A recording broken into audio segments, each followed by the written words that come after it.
this December 7th through 9th.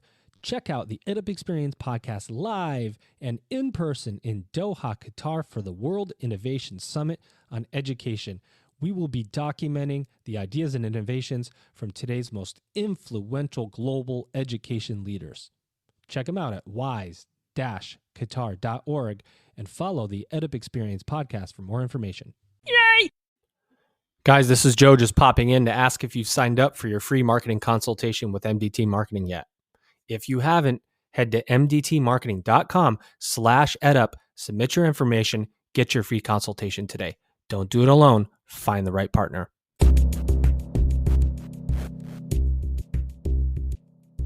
Welcome back, everybody. This is the EdUp Experience podcast, where we make education your business. Dr. Joe Salustio here with you again. Very excited today. As usual, I always say I'm very excited. It's like my way to ease into these episodes, but I actually am this excited all the time because I get to talk with amazing presidents, people who run businesses in and around higher education, and also bring on co-hosts. This is our new thing here at the EdUp, is to bring on these amazing leaders within and without higher education, in and around higher education, that bring in new perspectives to these episodes. And I have one with me again today. In fact, this is not her first appearance here at the EdUp Experience. First, she was a guest. Then I begged and pleaded at her feet for her to come co-host with me, which she reluctantly said yes. And then once she had fun doing it, she begged and pleaded with me to let her come back another time. And so now I think this might be the third or fourth time. But here she is, ladies and gentlemen. You know her by now, Lisa Honecker. Yay! Thank you, Joe. It's great to be back as always. Yay! Do you like that for your intro? You're always leveling up.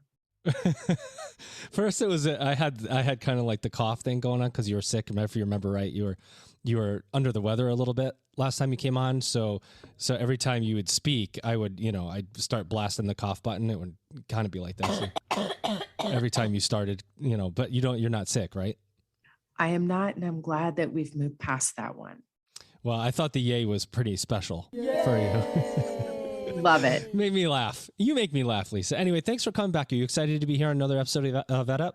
I can't wait. I love all the guests that you have lined up always. They bring such a different perspective to higher education in general. And I'm really excited to talk to Dan here. Well, without further ado, ladies and gentlemen, and you heard his name dropped ahead of time by my guest co-host, Lisa Honecker. She's stealing my thunder. But without further ado, ladies and gentlemen, here he is, President of Queen's University of Charlotte, Dan Lugo. Dan, how are you? I'm doing great today. It's great to be on the EdUp podcast and spend this time with you and Lisa. Lisa didn't want me to give you the applause at the beginning, but I had said, come on. I mean, he needs an applause, right? She wanted me to give you like a gong or some other kind of sound to get you warmed up. But I said, let's give him the applause he deserves. Let's talk about Queen's University of Charlotte. Aside from the obvious that you're in Charlotte, talk about Queen's College, the work that you do and how you do it. Give us a high-level overview. Yeah, so Queen's is this wonderful university here located obviously in Charlotte. And we are a comprehensive university that has a national reach of students and talent and faculty. We have 5 great schools, from a school of education to a business school to a communication school to a college of health, all surrounding a college of arts and sciences. And so we blend what's been in our DNA since 1857, which is a tradition grounded in the liberal arts, and then bring cutting edge professional experiences to our students and to the community. And we are in a really wonderful campus here in Charlotte, and just thriving amongst one of the most dynamic cities in the country. And I have the honor of being the 21st president of this great university and leading it into its next era of growth. And before I bring Lisa in for to get started with her line of question, I want to ask you about you referenced the cutting edge industry impact that you champion there at Queens. Give me an example. Like, are we talking internships here? Are we talking, advisory boards? How do you make sure that your students are staying at the front end of what's happening in business? Because, you and I both know, Dan, there's a, I don't know what to call it, an anti-intellectual movement against the college degree, in particular liberal arts education. And then there's a other contingent of folks that goes, this is the most important education you can get, these human skills for the future of work. How do you make sure that your students are staying at that bleeding edge, so to speak? Yeah, I think that's a great question. And I think that we've got the approach that's going to sustain ourselves and that everyone will probably migrate even more towards, which is this blended approach that our undergraduates have the benefit of having a general education requirement that will create breadth in their experience and to see problems and challenges through really opportunistic and multidisciplinary lenses. Simultaneous to that, they are from day one intentionally required to have real life experiences. So you mentioned internships, and I would stack our approach to internships that require them, that there are curricular classes that ensure that, one, they are prepared to take those internships and be really thoughtful about which ones they select.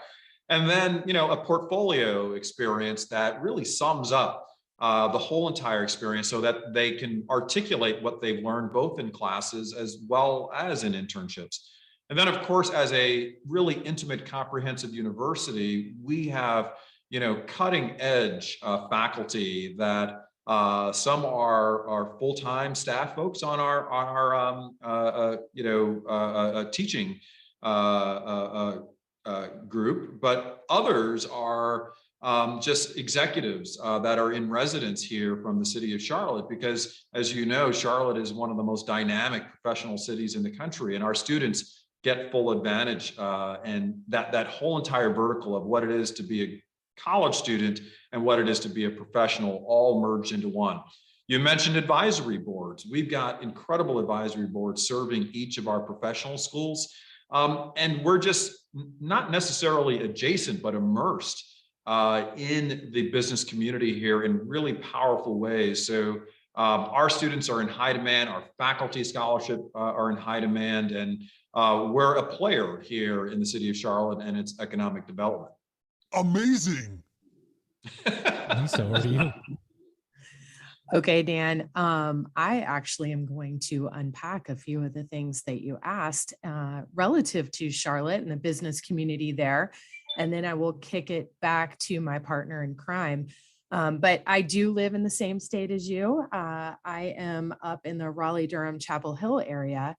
And having a newly graduated, actually, she's a sophomore now, I know a ton of the seniors in her class, which was huge. I think her graduating class was upwards towards 700 or 800, like ridiculous. But a chunk of them went to Queen's University. And you're talking about all the growth in Charlotte, which I can personally attest to, both from my line of business and the work that I pull out of the Charlotte area, but as well as a lot of the professionals that have left the big cities and moved to mid-market cities like Charlotte and Raleigh. So talk to us a little bit about how you are attracting those professionals to both serve from an instructional perspective and then on some of those advisory boards. Yeah, that's a great question. And I'm really happy to hear that your daughter's school had a number of folks that chose Queens.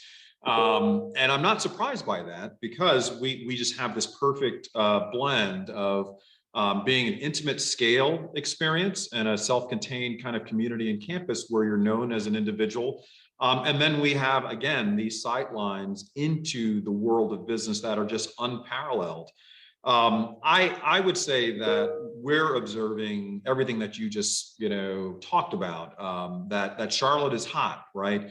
That it's become an increasing destination for corporate headquarters, for folks to kind of relocate their businesses here. It's becoming an exploding health tech and fintech environment, and it's always been such a finance and banking capital. And we've been here, right, since the earliest seedlings of all of that growth.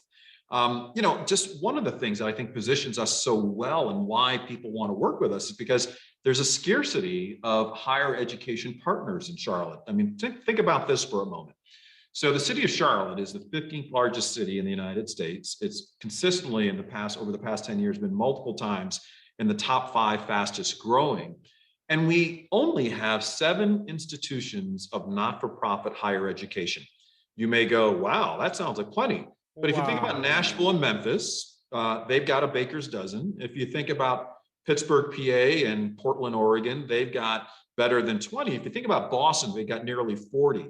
And we're bigger and growing faster than all of those cities. So, when companies are here and they look to partner with higher ed, we're front and center, right? We have the best location in the city. We are literally walking distance from most of these organizations. And we have a history of being agile and being great platforms for recruitment, as well as for professional development of their own leadership teams to work with the McCall School of Business and provide other opportunities. So I think that's what positions us so well.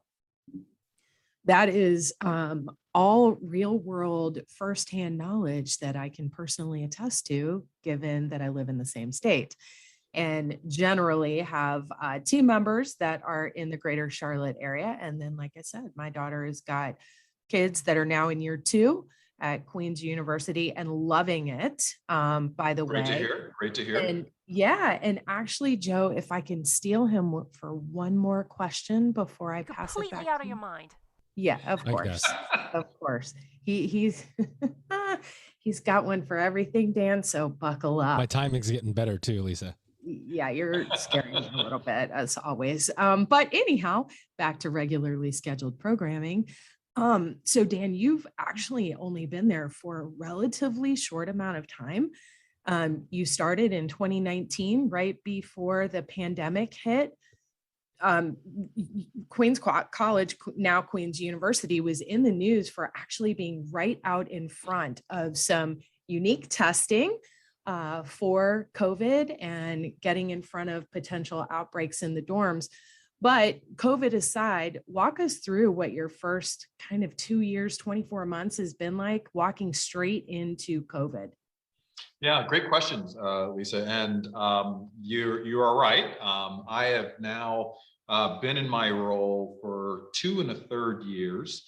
And it has been an action-packed start to a college presidency.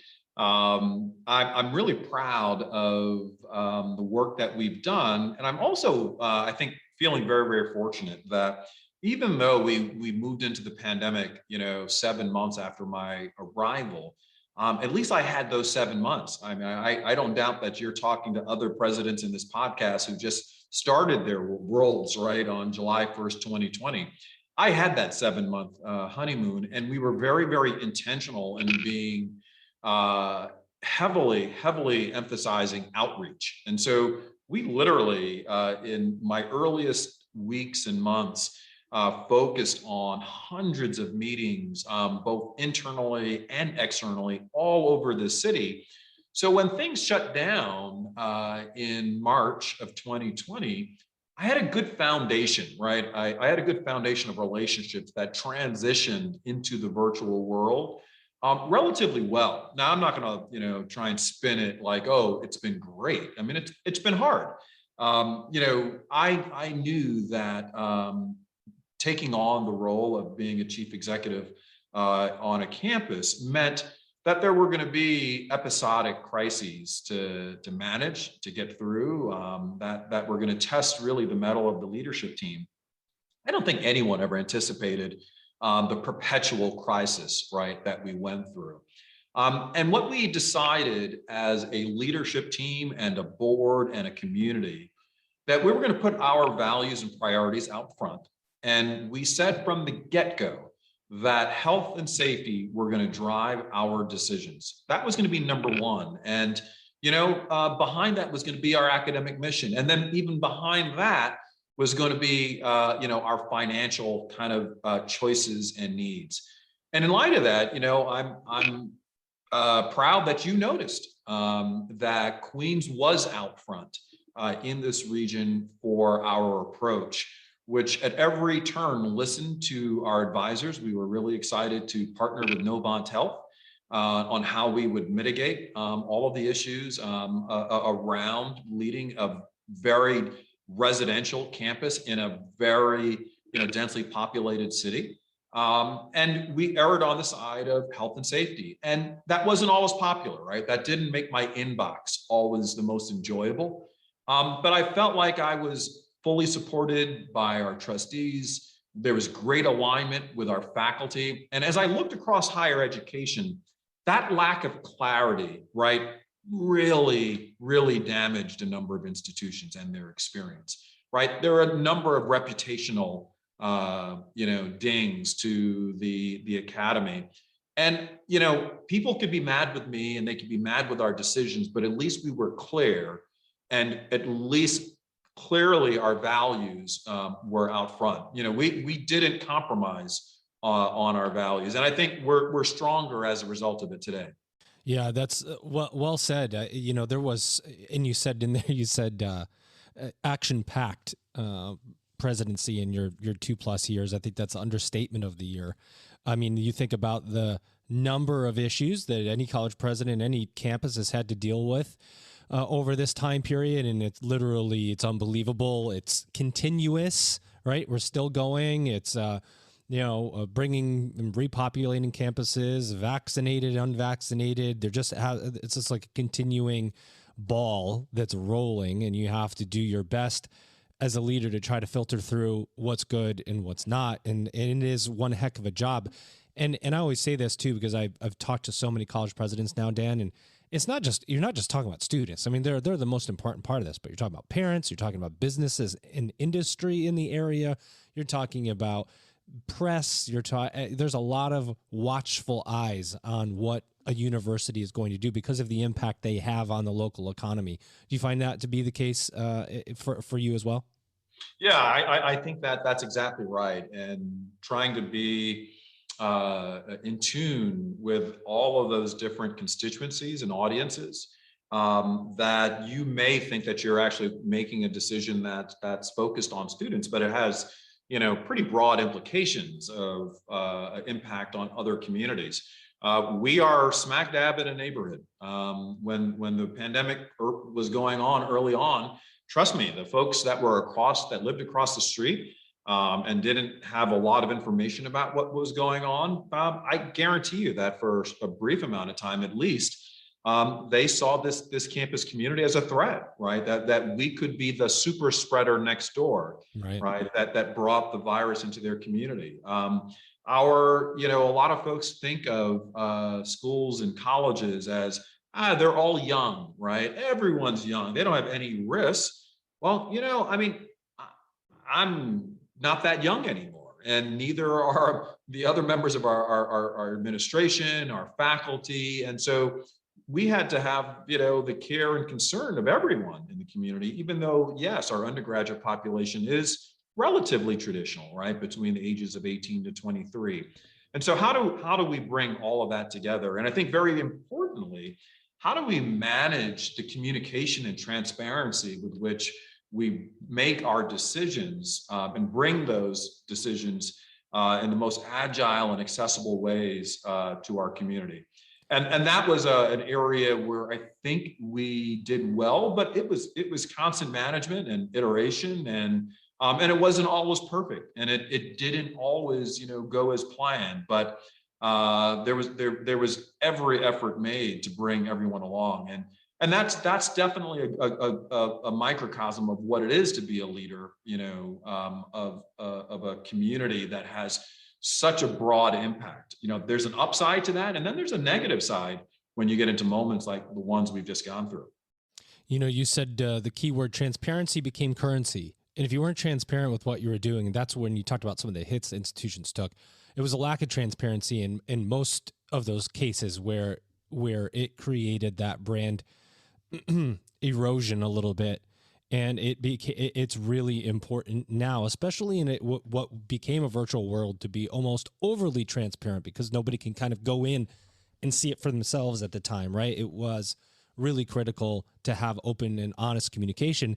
And that brings me to the point in the episode here, Dan, where we like to find out a little bit about our guest. And speaking of transparency, I'm going to ask you a question kind of unrelated to higher ed, but I want to see how you do. It's a little bit of a curveball. You ready?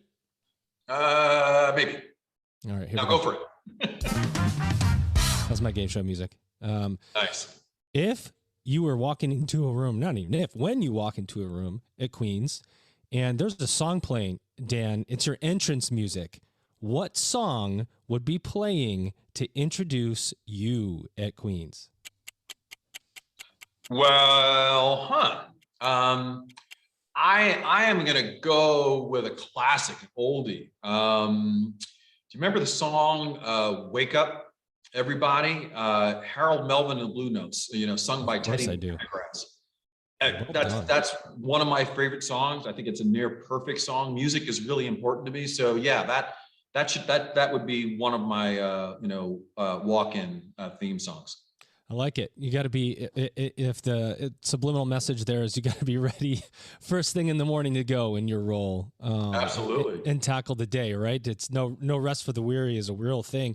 And Lisa, I'll bring you back into the conversation here in a second, but I do want to ask, this was really my first question, but I thought I'd wait and kind of get to know Queens University just a little bit before I ask it. You have the yes and messaging on your website. I like that a lot. When I came to your site and I was doing research on the college and on you, it's like, yes, and. It's like, yes is the answer, and this. Yes, and this. Talk about the concept of yes, and why it's important to Queens. Yeah, I think that the Yes and initiative is a great articulation of what our commitment is to our undergraduates that enroll at Queens, and what we set the bar high for their experience. It starts with an incredible academic experience, a fundamental training in the broad liberal arts, and then extends into professional studies. It then extends outside of the community to get the nation's best opportunities for internships and experiential learning. It extends further into the service that we provide to the community, and our students are on the front line of that. It extends into the world-class study away opportunities that we have as a result of our long-standing programs that are known as the John Belk International programs, that an incredibly high percentage of our students get to do curricular opportunities outside the borders of our country, to take their knowledge out of the classroom and experience things in a much more deep way in the world. And then it gets into having a comprehensive university with all of the offerings, the clubs, the activities, the arts, the cultural things that there are just incredible leadership opportunities for our students to arrive and on day one become leaders of the whole entire experience. So we are co-creating the Queens experience every single day with our students. And then finally, it is in how we place students, right? It's not just life of the mind. It's not just the residential experience. It is, we are intentional from day one in getting a great professional outcome. And, I think this, we typically, right, have placement rates in the high 90% range. And we were really, as a nation, worried about the class of 2020, if you recall, like, oh my gosh, they missed the end of their senior year. There's a nosedive of employment across the country. And our first destination report came back a few weeks ago. And we were so proud that through the hard work of our students, the partnership of our career center, the Vandiver Center, and our faculty, 96% of our students were employed within 9 months of graduation, and thriving either in grad school or employment. So I think that's what we mean by yes and. It's an articulation of, you don't have to compromise. You can get it all, right? You don't have to sacrifice things by where you choose to go to school. And I think that's a big competitive advantage as you see Queens positioned, especially in the state of North Carolina, that has such a suite of powerful and strong state universities and colleges, that what is the premium for getting a private education? And we demonstrate that at the undergraduate level with our Yes and initiative. If you're experiencing any level of marketing challenge right now, you've got to ask the hard questions and you need answers. Are you using the right mix of channels to get in front of your future students? Is your messaging personalized and delivered in a medium your audience and future students will respond to? And are you spending more time building reporting than listening in on what your students really want? All of these questions will get answered when you sign up for your free consultation with MDT Marketing. Head to mdtmarketing.com/edup, submit your information, and talk to MDT. Don't go it alone. Find the right partner. The guys at MDT, the team at MDT is absolutely amazing. Whether your challenge is the cost of inquiries, your branding, the bad and incomplete information that come with your inquiries, whatever it is, an audit of your challenges will help your institution, and it's free. mdtmarketing.com/edup.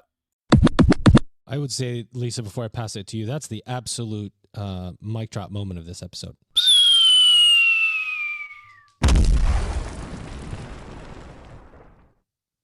Over to you, Lisa. Hey, Joe. Thank you for that. Okay, so I think it was good to great that first started Yes and. Would we agree with that? I think that might be right. Jim Collins. Yep. And so I went to an executive development program in 2016 that was just amazing. But we had an improv group come and speak to us and expand on that even further. So really taking it into the workplace and how we treat each other, but really just making sure in the world of improv, you're there always to make the other person look like a hero. But that is building on yes and that is part of the foundations of improv. So there you go. Fun fact from Lisa today.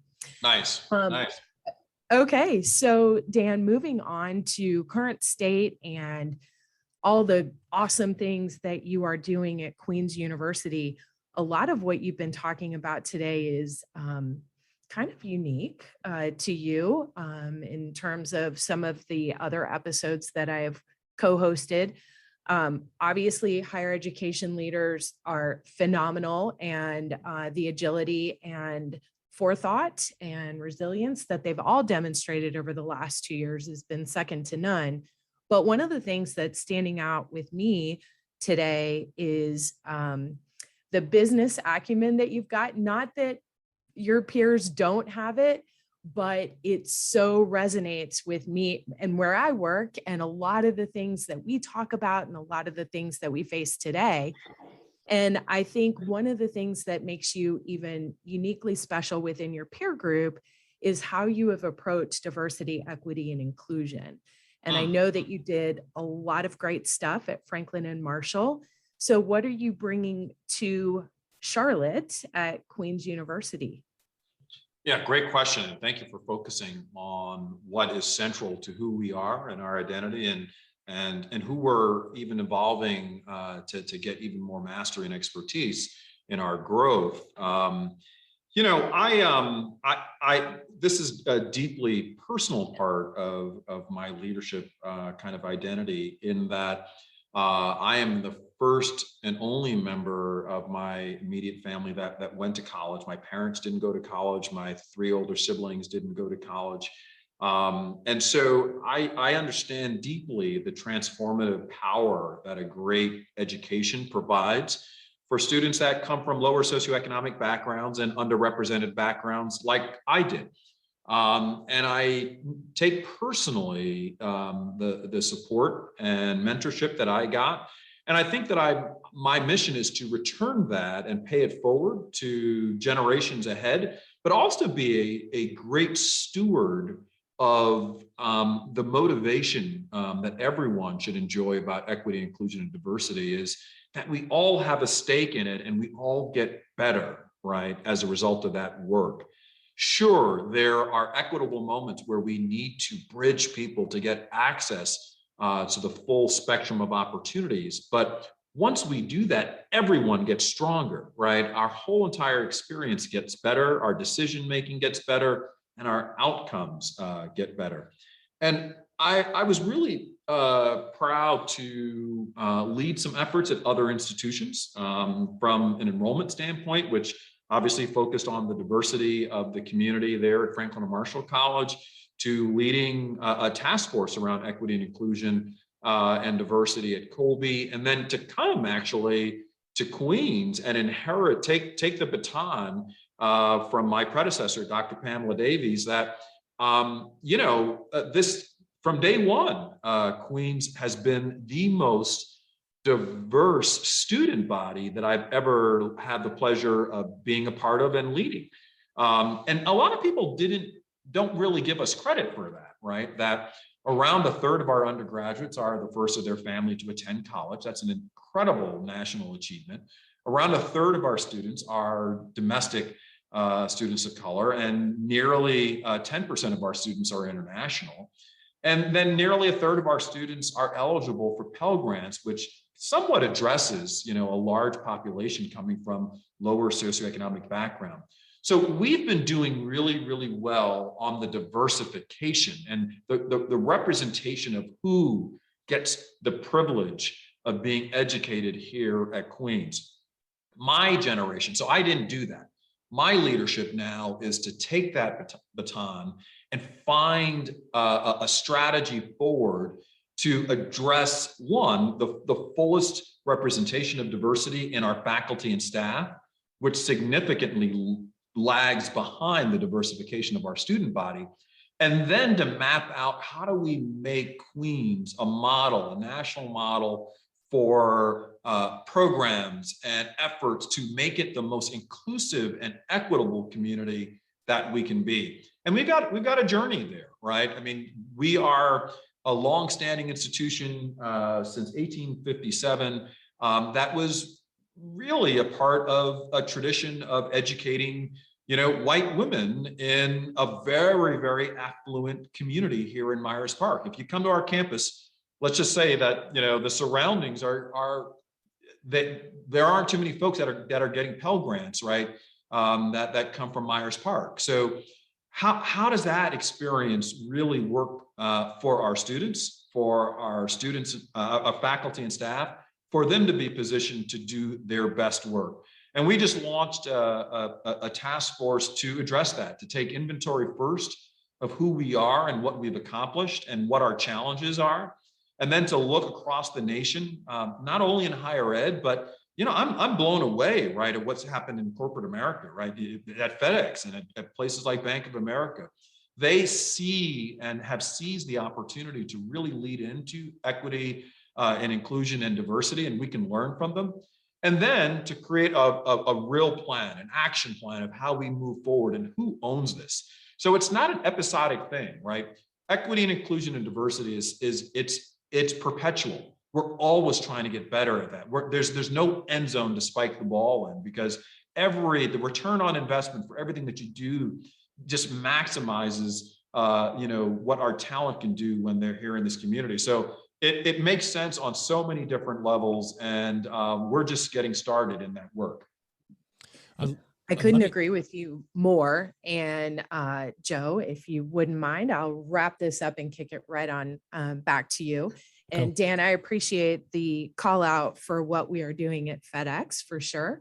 I'm definitely proud of the work that we're doing. And to your point, it is a journey. It is not an event. And there certainly is no start and stop in this, because the world is continuing to evolve.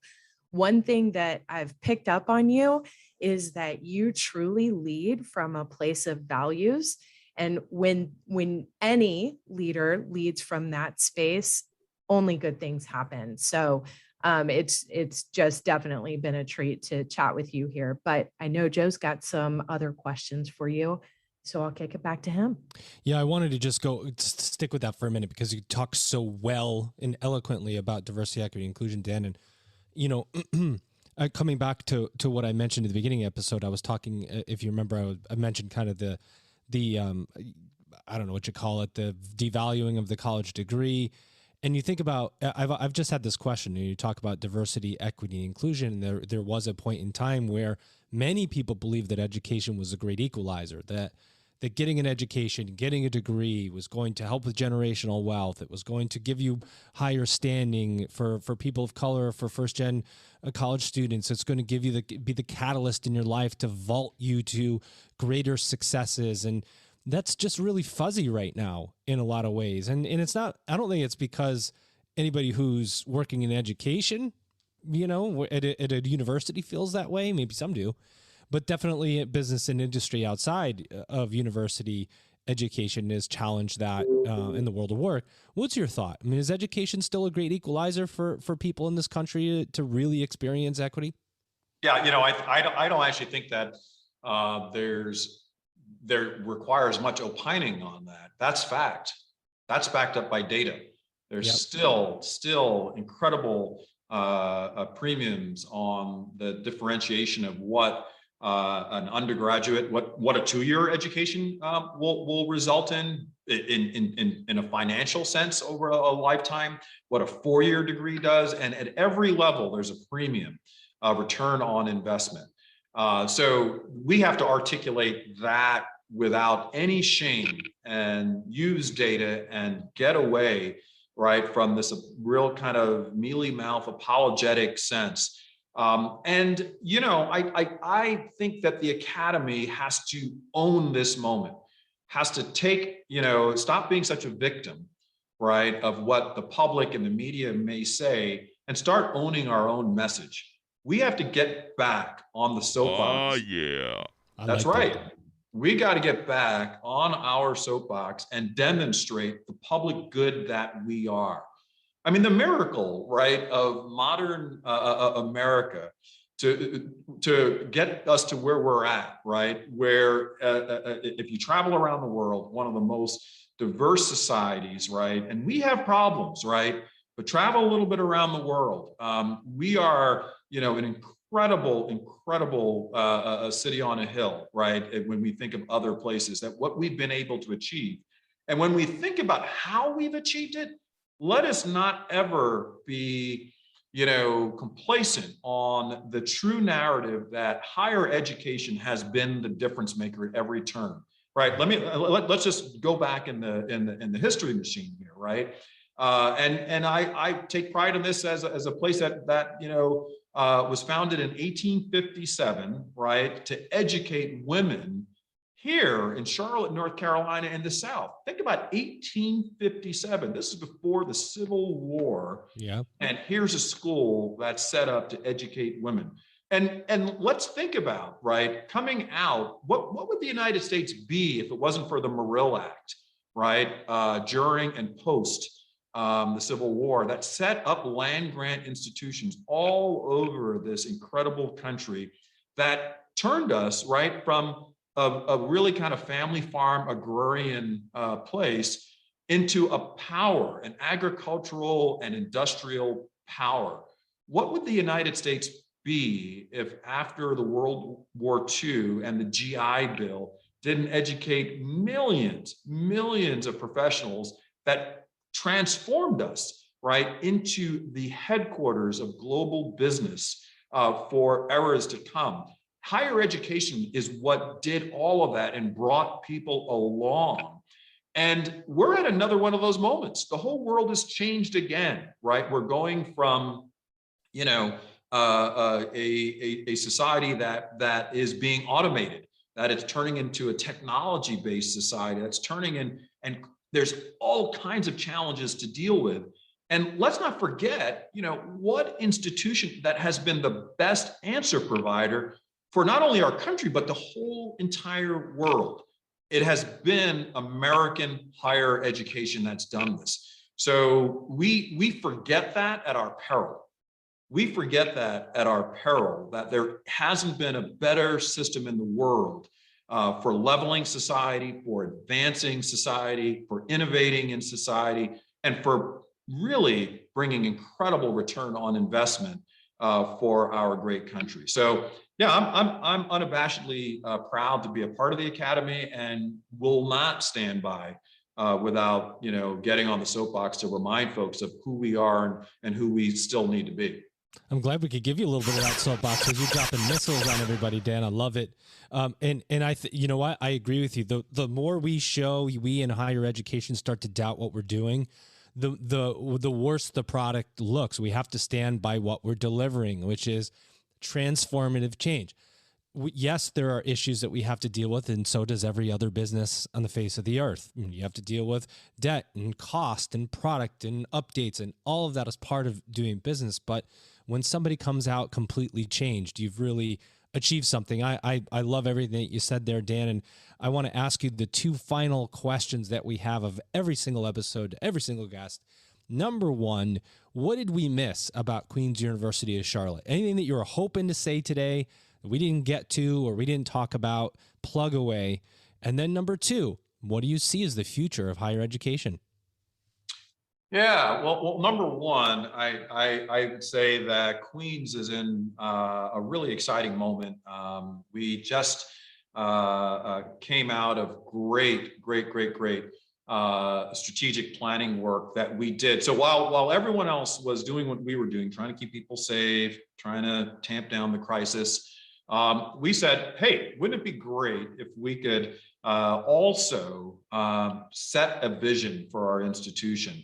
And we created this very exciting vision that's now been approved by our board of who we can be. And it's about being a much more robust player in Charlotte and in the nation's future of higher education. So I want to plug that. And we're excited to be taking this out in even broader concentric circles to get folks excited about this. It's very much a market-based approach. While there are pillars in it that we are committed to, there's great agility to partner with philanthropy and to partner with other not-for-profits and to partner broadly with higher education to think about what are those tide shifters that will raise all of us in important ways.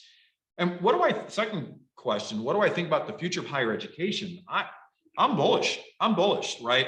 I think people have gotten, just because, right, there are several thousand undergraduate institutions right now in higher education, and maybe a couple hundred of them might not be around 10 years from now. Like, that means it's a bad time for higher education. I don't equate those two things. I think that they're wonderful institutions that I wish that there was a road forward for them. But I'm not going to cloud that experience with the fact that we are on the precipice, I think, of the most exciting time in American higher education. And it is because of a number of forces. One, the force that we realize that we have to educate our population or the nation is going to fall behind. We just have to. If you think of the jobs of the future, higher education has to adapt to bring a diverse audience in, to give them the training to access the career opportunities that all of these employers need to fill. We're feeling that crunch of talent right now in Charlotte, and higher education is the answer. And then I would say it is because of technology, which in many ways, you covered, I would imagine, the MOOC wars. And what does it mean? Oh, higher ed is going to die because no one's going to need to ever go to a campus again.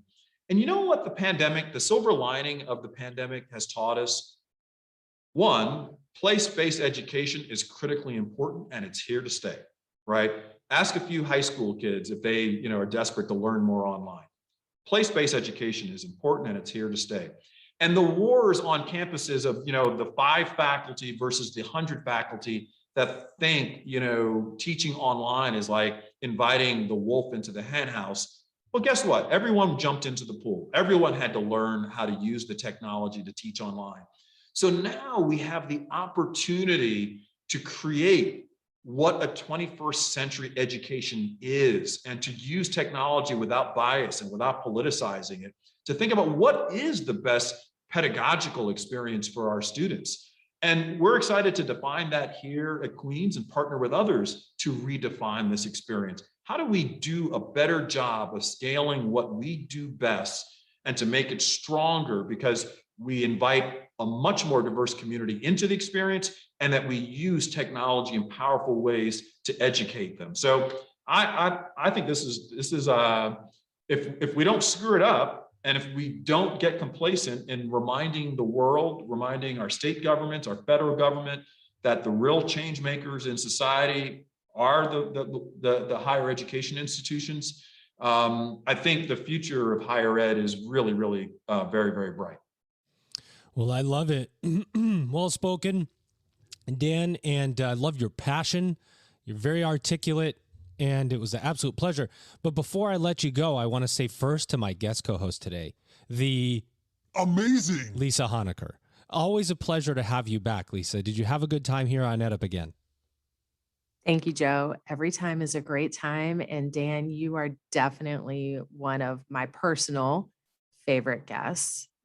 I did not get a chance here because we were having such rich dialogue to actually ask you. We have one of your seniors who actually swam at the swim club that my kids swam and swim at and in Cary, but she was a Paralympic gold medalist. Oh, you're talking about one of my favorite students, Hannah Aspden. Absolutely.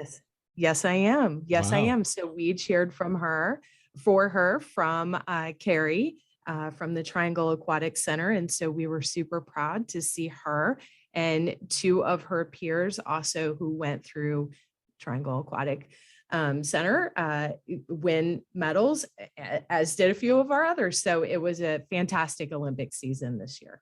Oh my gosh, thank you. We're so proud of Hannah's achievements. She is just a superstar in every single way, and she inspires our whole entire community, and she gets to inspire the world to see, differences in ability in a really empowering way. And she's so articulate, in explaining her story and opening doors for others. And she's a great, going to be a great professional. Someone needs to fight for her services as a lead communications person in her next chapter. But she seems pretty set on going to Paris, and I would never, ever, ever bet against Hannah Aspden.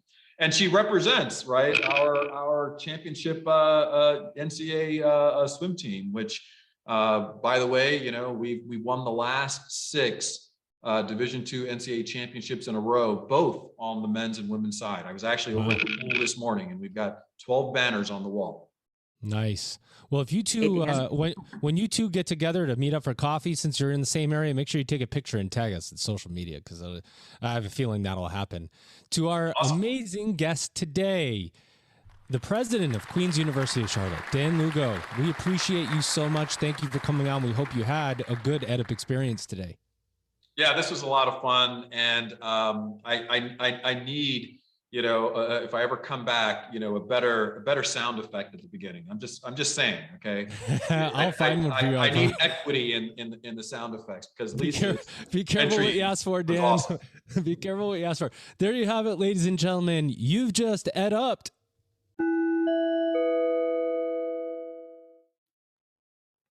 Are you using the right mix of channels to get in front of your audience?